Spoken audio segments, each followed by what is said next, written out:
Okay, so just a quick review of what we talked about last time. Just a two-session kind of crammed-in version of apologetics. And remember, we were talking about getting an idea from David Bentley Barton, running with it on our own. Being, consciousness, meaning. He says being, consciousness, bliss. But these things that we all depend on. Okay? We need them, as I often tell my students, the most important things you need, and you can't prove, at least not in the way we usually think of proving. When the Bible talks about know God, it doesn't often say, well, you're going to have these syllogisms that you get through to A, B, therefore C. The Bible says, taste and see that the Lord is good. You just taste it. Now, if you taste some honey, do you then pull out some logic and reason? Okay, I put the honey on my tongue, then this happened, and then therefore it's sweet. You just know it immediately. Nothing mediating between the sensation and the knowledge. You just know it. And I think underneath all of these, that we all need, that we can't prove through science, but we know these things deep down underneath us, all of these three, being, why is there something rather than nothing? Consciousness, how can we know anything? And that it's not something, it's something that transcends the physical world and science. Meaning, truth, beauty, justice, love. We know we need these things. None of them make sense in the worldview that our world tells us is true, which is materialism. And there's a deep and mysterious foundation that binds them all together, and all of them point to the God who's the foundation of all of them. And I ended up last time by saying this deep foundation of all there is a person, and he's aware of you. He is making you exist. He is making your consciousness exist, and he is why you know there is such thing as love. And in fact, he loves you. In fact, he loves you so much, he came into this world to rescue you. And that's what I want to emphasize this week. The part about what makes Christianity distinct. I often tell my students, you may ask, what do these philosophical questions have to do with me? And I say, I know that many of you are freaking out. Some of you are sad. Some of you are contemplating hurting yourselves in high school. What I don't know, so that I know, but what I don't know is exactly what you're going through. Who does know exactly what you're going through? God. You need to know this.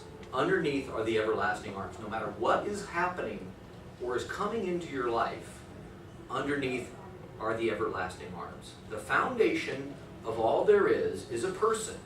And he's aware of you, and he loves you, and he loves you so much he came into this world to rescue you. Now, how do we know this? As our best philosophers have noted,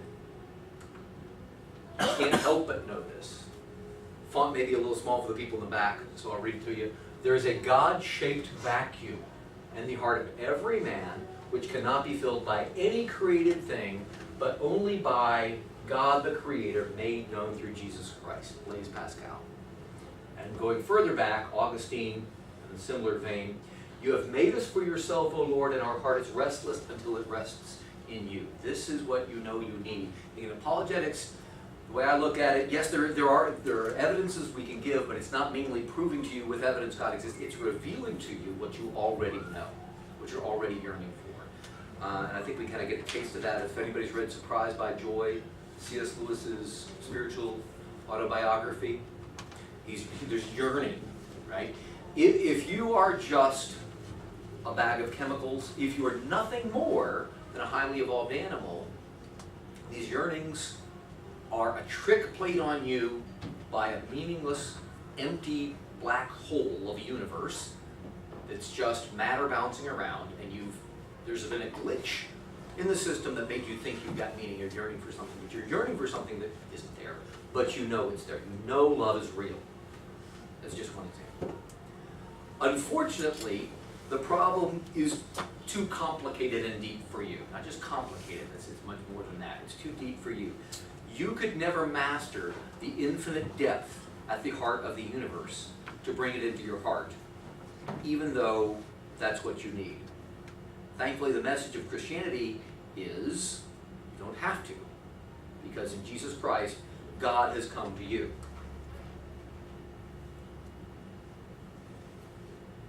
The Logos became flesh and dwelt among us, and we saw his glory, glory as the only begotten from the Father, full of grace and truth. The heart of reality is coming for you. And this applies to you personally. He chose us in him before the foundation of the world. And one of my favorite verses in Scripture, again, the font's kind of small for people in the background, Mark 5:41, then he took the child by the hand and said to her, Talitha Kumi, which is translated, honey, I say to you, arise. And there is mystery there, but we know that at the end, there's not just black emptiness. There is Jesus, the divine Logos, the foundation of reality, saying to you, honey, it's time to get up.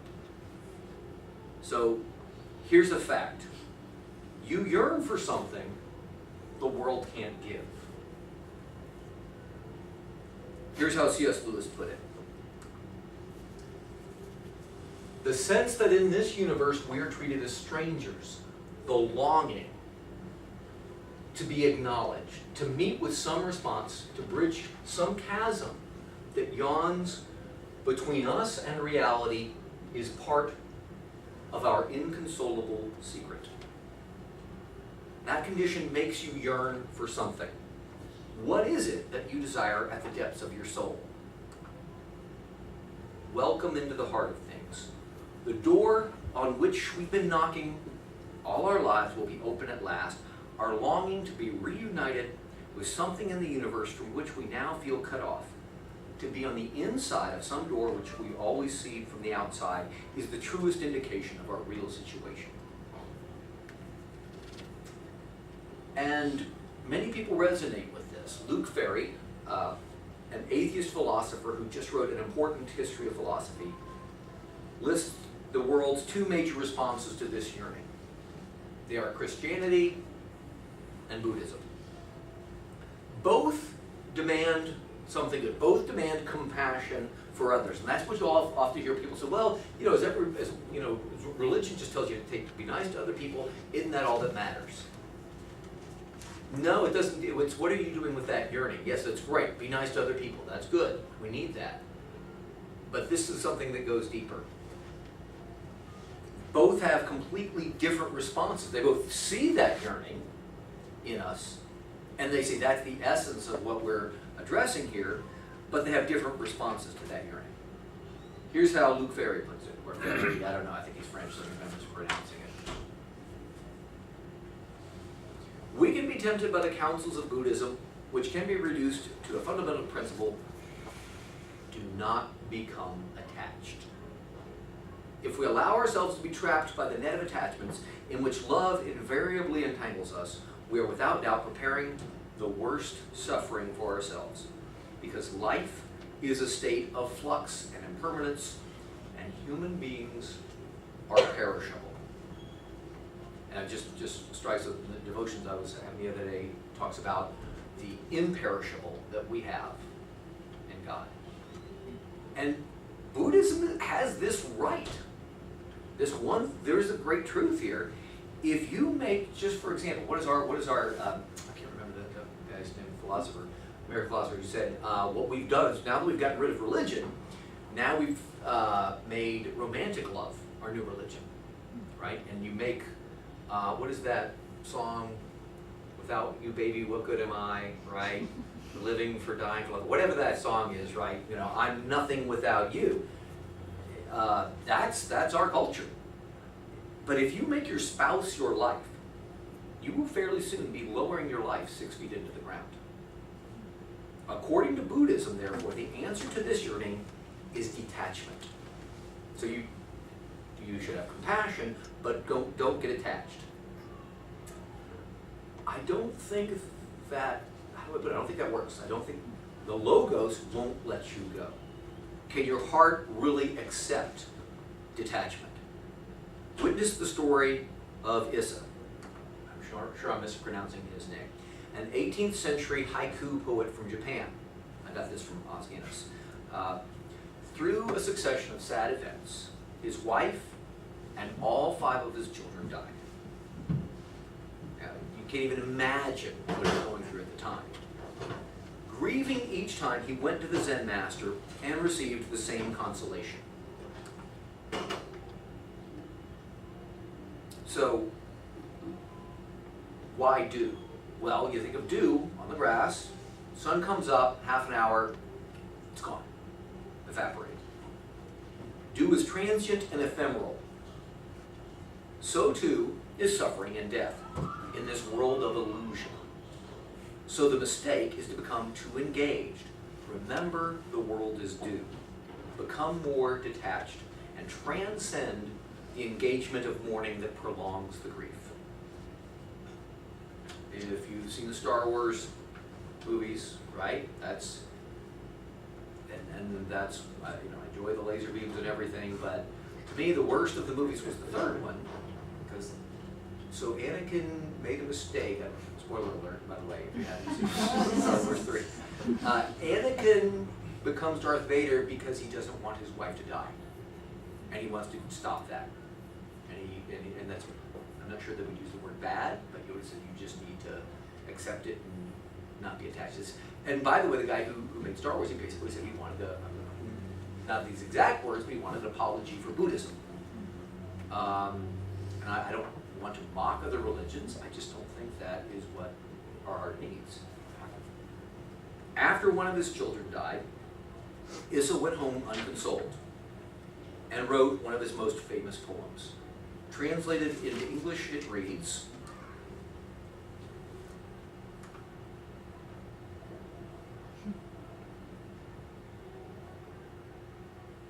that right there, and yet it's not gonna let you go. Here's the commentary of Os Guinness on this poem. The entire logic of Buddhism is in the first 2 lines, whereas the yearning of a father's heart cries out in the last 2 lines. The logic of Buddhism, the world is due. But remember, the most important things you know go beyond what you can understand, what you can figure out on your own, right? And you know this, and yet. Over the years since then, Os Guinness says, I have met a score of people who were on the road to the east, okay, heading to Buddhism, heading to Hinduism, either physically or spiritually, but were stopped in their tracks and turned around by that story in my book. The brief mention of a single one of their own prophets was worth more than hundreds of pages of Christian argument. So it often is. And many reflective thinkers recognize this is what you need. Let's go back to Luke Ferry. I find the Christian proposition infinitely more tempting than the other examples he was giving. And I think he was contrasting with Buddhism here. I find the Christian proposition infinitely more tempting, except for the fact that I do not believe in it. But were it to be true, I would certainly be a taker.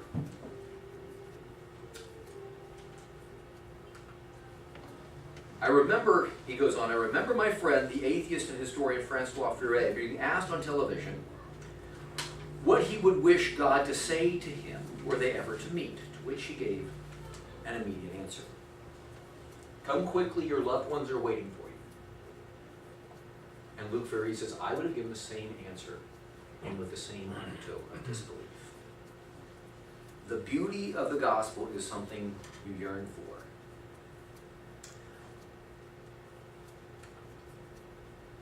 I grant you that amongst the available doctrines of salvation, nothing can compete with Christianity, provided that is, that you're a believer. If one is not a believer, He then offers an alternative I don't think can fill the hole in your heart that Pascal and Augustine and he are seeing. But this quote does beg an important question. Why do so many modern people say they can't believe? The key point here is the resurrection, I would say. The modern world believes death is the end of this connection. It's just not true, right? They've got the glasses on. Our world is given, they've been given glasses that says all there is the physical world. When you die, that's it. But God proved that Jesus was the divine Logos when he conquered death by raising Jesus from the dead. The empty tomb is proof that God has broken through that pitiless wall between the real and the ideal. God has broken through into our world. Jesus was not there because he rose from the dead. But why do modern people find it difficult to believe in the resurrection? Because, I would argue, of an irrational prejudice against miracles. Here's Luke Ferry. He wants to be over here, but he's like, I just can't anymore. You know, hundreds of years ago you could have believed that. I'm a modern person. We know too much now. Just can't. However, I can easily overcome this problem. And I may have shared this idea with some of y'all before. This problem of miracles, right? Okay, so let's define a miracle. How about this as a definition for a miracle? A miracle is any physical event with a non-physical cause, right? So if the podium were to rise up in the air, you know, we couldn't see little rockets on the bottom of it, no strings attached, or, well, okay, maybe it's a miracle, although they probably, our world today, well, one day we'll figure out the law of hovering podiums, right? Right? And so there's going to be, there's some things. Remember, who starts with faith? Everybody starts with faith. But they said that's the type of thing. If you could show that, that would be a miracle. A physical event with a non-physical cause. Okay? Okay. Given that definition, I'll perform a miracle. Ready? Okay. So, what just happened? Physical event. I raise my hand. Now, what was the cause of that physical event? You say, well, electrical pulses were sent through your system to the arm to tell your muscles. Okay, but why were the electrical impulses sent? Because my mind said, Mr. Rhodes, that's how I talk to myself, Mr. Rhodes, raise your arm. Now, that thought, Mr. Rhodes, raise your arm, where is it located in space? How much does it weigh? Is it green? Is it fuzzy? Right? If you took it to the top of the Empire State Building and dropped it, at what rate would it accelerate towards the Earth? Okay, you get it? That is non-physical, right? If my immaterial mind can control my physical body, why is it such a stretch to think that an immaterial God could part the waters of the Red Sea? So, I think we've just been living without really questioning this very deeply, this idea. And I, kind of tongue-in-cheek, but I actually think we live non-stop miraculous lives. I think it struck me just the other day, what atheists rely on is their favorite word is common, right? Bill Maher talking about, why, he was arguing with Ross Douthat, and, Douthat said, well, how are we, why do people not do evil stuff? And Bill Maher said, well, it's just common sense. It's just common sense. But is it common in every culture that you care for the weak, that you do things for those who could never do anything for you, that you love your enemies? That's not common, right? Okay? They just want to say the world, it's easily explainable. Okay? The world is actually bizarre, a very bizarre place. We've got muons and gluons of different colors and spins, if you look at subatomic physics, right? Popping into and out of existence. This is, as one of my favorite mathematicians, but this is not your longshoreman's view of reality. It's just weird, okay? But, see, these guys who think they're all being scientific, they're actually being like really old science. This is back in, this is like the 17th century science they're still clinging to.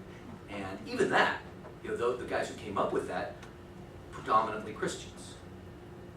And so, the world is a weird, bizarre place, and I think it's actually constantly, continuously miraculous. The universe continues to exist.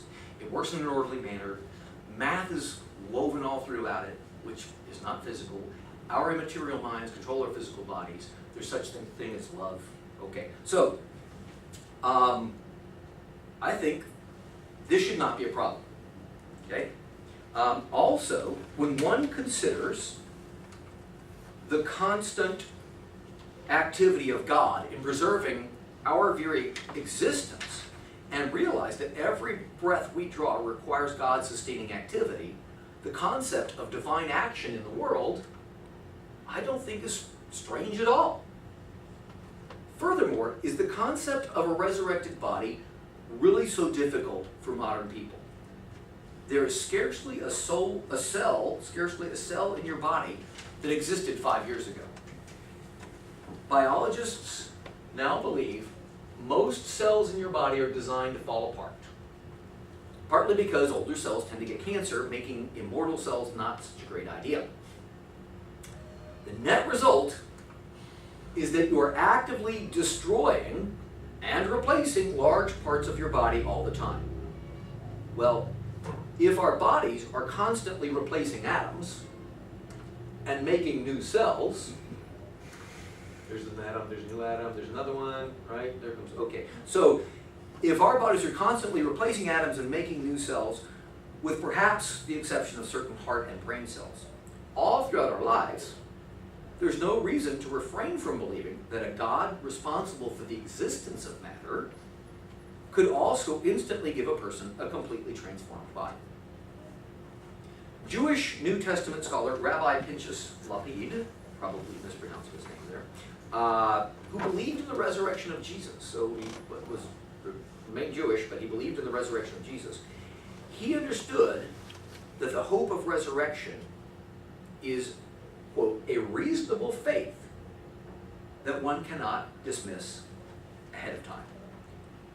Why should the resurrection of a personal ego after passing through death, this is a quote from him, why should the resurrection of a personal ego, a self, after passing through death be more miraculous than the gradual awakening of a human being out of the lifeless matter of a fertilized ovum?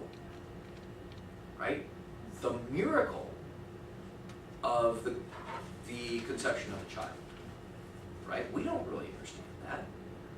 Right? And then it eventually has consciousness, right? And then, or take a seed that seems lifeless, and then you pour water on it, and it comes to life. This is Mr. We're like, oh yeah, it's common. Just like we would have, if we had more podiums rising from it, we'd make a law out of it. Oh yeah, podiums rise. That's what they do. It's in the nature of podiums to rise. And then we tame the world, take away the awe from it. Oh yeah, I don't need God. That's because you're blinding yourself to the constant miracle of existence. Since we've overcome the irrational prejudice, notice that, I think it's an irrational prejudice against miracles, we can now look at the evidence. The evidence the apostles had seen the resurrected Jesus is so strong, even atheist scholar Gerd Ludemann writes, historically certain Peter and the disciples had experiences after Jesus' death in which Jesus appeared to them as the risen Christ. Now notice how he puts this, they had experiences, so leave some vagueness in there. But oftentimes a lot of people who are saying, well, we now know you couldn't believe in that stuff, they're going, again, with old New Testament scholarship as well. Old science and old scholarship. So, and I'll get to it in a moment about how many New Testament scholars are now, what they wanted to do back in, the Enlightenment, scare quotes, is say, well, the New Testament documents were written so much later that they could make up stuff and say, oh, Jesus rose from the dead. Well, scholarship since then has pushed the date of the documents so much closer, we could have a whole separate talk about this, that we know, and within many of them, those documents, there are catechisms or prayers going through the church that go back to the very year Jesus rose from the dead. Okay, we can see in 1 Corinthians 15, which talks about the story of all these, the list of people who saw the resurrected Jesus. It's in the format of something like a catechism, and it's easily translatable back to Aramaic, that we think it's, and this isn't just Christian scholars saying, this goes way back to the beginning, okay? And many more scholars are becoming open to the idea that, yes, Jesus, something really happened there. On the other hand, so that's evidence for it. On the other hand, there's no evidence against it, something we don't often think about. So I've shown you a video from John Lennox, maybe 2 years ago or something, a mathematician at Oxford, who, he says, think about this, the complete absence of contemporary evidence against the resurrection from the authorities or anyone else tells its own eloquent story. There does not seem to have been any to publish. The religious authorities, having condemned and executed Jesus, could not afford to ignore or dismiss the Christian claim. They desperately wanted to stop a mass movement based on the resurrection. They had at their disposal all their own official resources and the help of the Roman military machine if they wanted it. Yet strangely, they seem to have produced no evidence. And contrary to what the uninformed public thinks, Elliot Spitzer has done a good summary. Gary Habermas, I think he's at Liberty University. He has done a very thorough study on the contemporary state of New Testament studies. And this is not just Christian biblical scholars, okay? The vast majority of Bible scholars hold Jesus rose in a transformed corporeal bodily state. Okay? Now, again, we're not, I don't want to get this backwards. So we'll say, well, look, all these non-Christian scholars say Jesus rose from the dead, so that must mean it's true. That's not how, you know this is true. But now we're looking at why Luke Ferry wants it but can't have it. Okay? Because I think he's blinded by an irrational prejudice, and he's relying on old, faulty scholarship, I would argue. So, let me conclude by saying right now in this message, the foundation of the world is calling to each one of us. He chose us in him before the foundation of the world. And I think that's what Lewis is talking about. That is what we're yearning for. Enter into the heart of things. Believe in the Lord Jesus, whom God raised from the dead. Okay. Well, I was able to get this done faster than normally. I stopped myself from getting on soapboxes.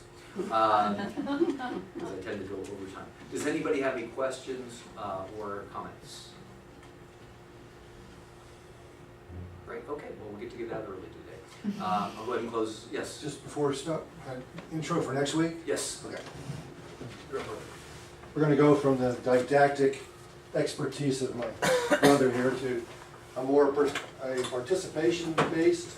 And those who are coming, I have a book for you. Are you going to relocate to Marietta? No. Okay. Sorry. There you go.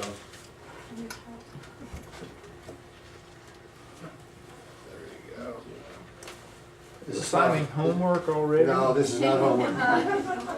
I'll explain that in a second.